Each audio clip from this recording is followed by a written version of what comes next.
যখন মারা যায় 3 দিন পরে তার হাতের নখগুলি পড়ে যায়,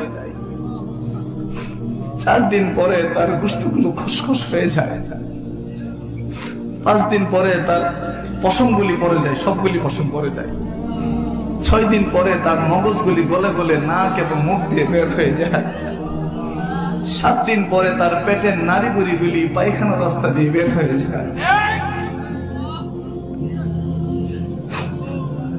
এই আপনার হাত, এই মাথা, এই পেট, এই শরীর এত সুন্দর করে যত্ন করতেন আপনি, 7 দিনের মাথায় সব শেষ।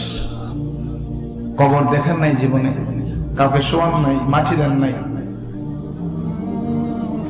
এখনো বসে আছেন কার জন্য বাবা? এত ব্যবসা, চাকরি, এত চিন্তা, এত মারামারি, কাটাকাটি, গিবত, হিংসা, বিদ্বেষ কার জন্য?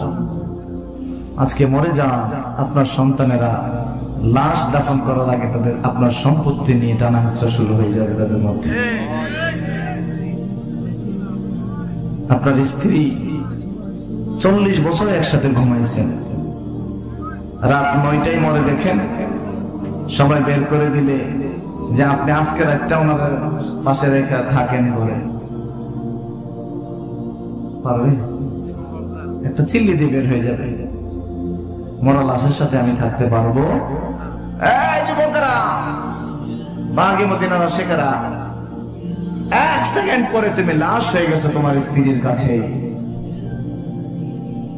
তোমার সন্তানের কাছে লাশ। তুমি আর আব্দুর রহিম থাকো না, তুমি তার স্বামী থাকো না।